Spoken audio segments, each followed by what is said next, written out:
Abraham Lincoln Vampire Hunter is one of those movies that I never expected to be looking forward to, and now that I've actually seen it, I find it really kind of difficult to review. I mean, how do you review a movie like this? Such a crazy idea that kind of mashes in biographies, historical facts with uh, bloody vampire action and horror.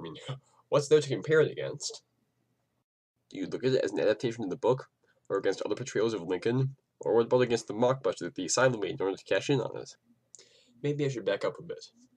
Abraham Lincoln Vampire Hunter is the new action horror movie based on the book by Seth Grahame-Smith, who also wrote Pride and Prejudice and Zombies, and was directed by Timur Bekamambetov, who also directed the Angelina Jolie movie Wanted. It tells the story of Abraham Lincoln who, after his mother is murdered by one of their kind, decides to swear vengeance on the entire vampire race. Obviously, this isn't going to be your average Lincoln biography, but the book handled it pretty well by blending the action, the horror, the vampires, the history, the biography. It blended all of that into a single driven narrative that kept a consistent tone throughout. And the movie, on the other hand, has been less successful, mostly because the vampire stuff and the history stuff seem to be kind of separate from each other. We don't really get the sense of the vampire hunting as happening within the story of Abraham Lincoln so much as it is separate from the story of Abraham Lincoln. As a result, the story of Abraham Lincoln as a man, as a historical figure, and Abraham Lincoln as a vampire hunter seem to pull the movie in different directions. Now Abraham Lincoln is being played in this movie by an actor named Benjamin Walker. He doesn't look much like Abraham Lincoln, but he does oddly enough bear a noticeable resemblance to Henry Fonda in Young Mr. Lincoln. And despite the fact that this is his first lead role, Benjamin Walker still manages to hit the play the previous president criteria in our list of similarities between the actors who've played Abraham Lincoln, because he earned the role in this movie after the filmmaker saw his performance in the Broadway musical Bloody Bloody Andrew Jackson.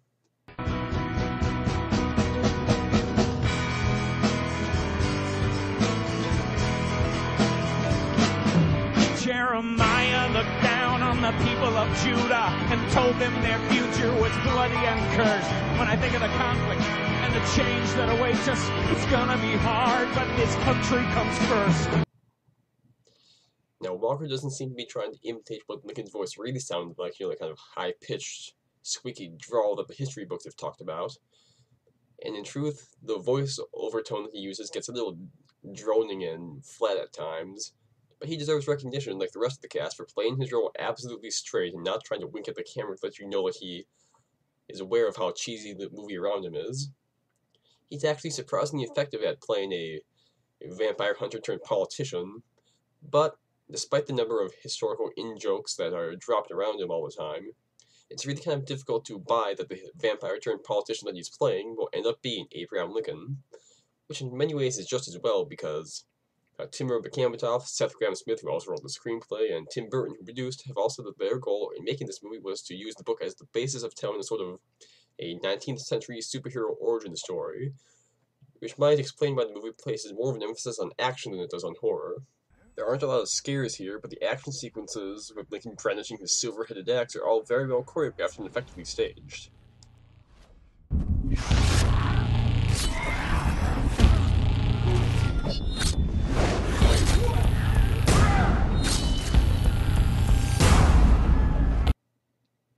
The way the vampires are handled is considerably different from both the book and from traditional vampire movie folklore. The vampires can turn themselves invisible, they can only be harmed by silver, and they can only be killed by a living human being, not another vampire.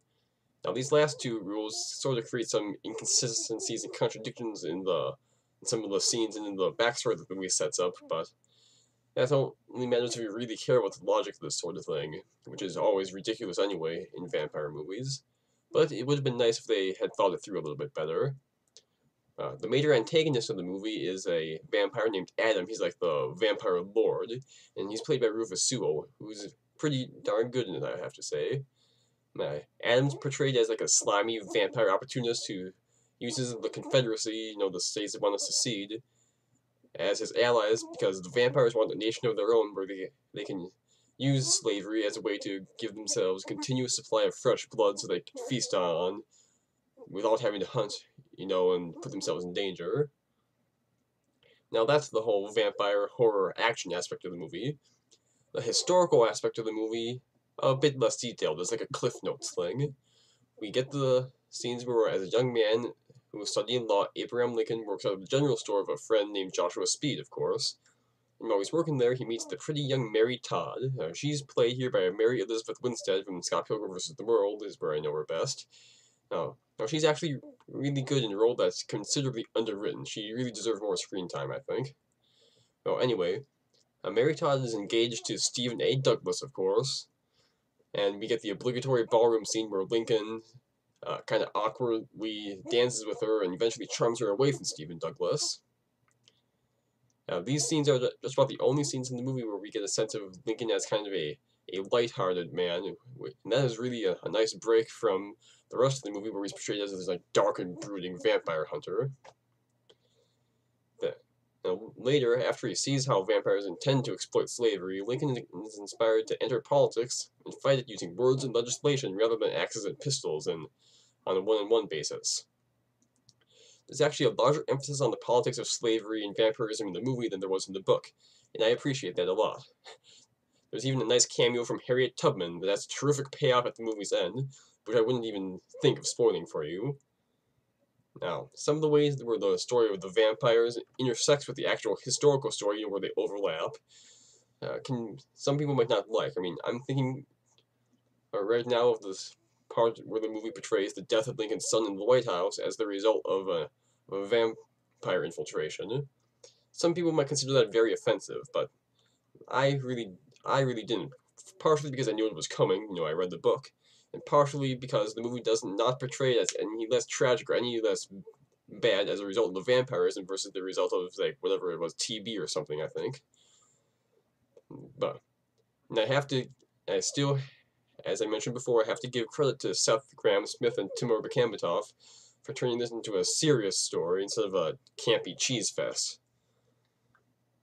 Now, in addition to Rufus Sewell and Mary Elizabeth Winstead, the supporting cast of this movie includes Dominic Cooper. He plays the mysterious Henry Sturgis. He's the kind of coach of vampire hunting for Abraham Lincoln. Then there's Anthony Mackie, who plays Lincoln's lifelong friend and driver named Will Johnson.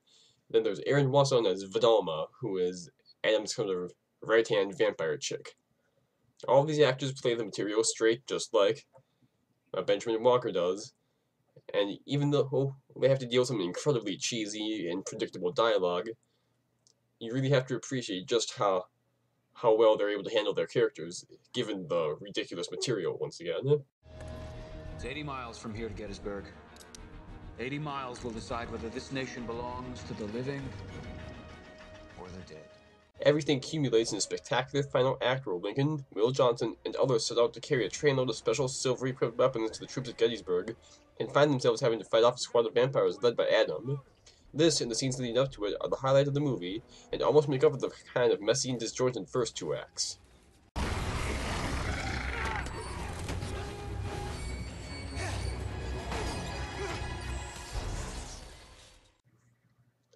So, what do I think of the movie overall? Well, it's not a completely or even a very successful movie. I mean, it's kind of convoluted, the pacing is not very consistent, and the tone can be a bit overly dark at times. But there are some cool, flashy action sequences, and I saw this movie in 2D, but they probably would have been even better in 3D, and there are lots of scenes of vampires being chopped up and dismembered in creative ways, and there are a couple of historical in-jokes that are pretty entertaining. But overall, I can't quite recommend this movie to anybody except the type of person who thinks they would be entertained by a movie with the title of Abraham Lincoln Vampire Hunter. You know who you are. Now, just as a final note, comparing this movie with the Asylum movie, it's really kind of difficult to look at Abraham Lincoln versus Zombies and Abraham Lincoln Vampire Hunter side by side. I mean, Zombies is completely content to be a bad movie and has a certain charm that goes with its shameless stupidity and low-budget trappings. But while Vampire Hunter had much higher aspirations and a better cast, the story gets overwhelmed by the production and the fact that the movie doesn't really seem to know what it's going for. So, I feel really ridiculous for saying this, but overall, in terms of sheer crazy entertainment value, I'd probably go with the Zombies. If I had to choose one of those movies to watch again right now, I'd go with the Asylum picture. But if either one of those movies sounds interesting and fun to you, I say it's worth checking them both out. But if you'd like your Abe Lincoln stories to be more traditional and historical, you probably wouldn't like either of them. Well, anyway, that's all I have on this one. Be sure to come back next time when we take a look at a more traditional Abraham Lincoln story.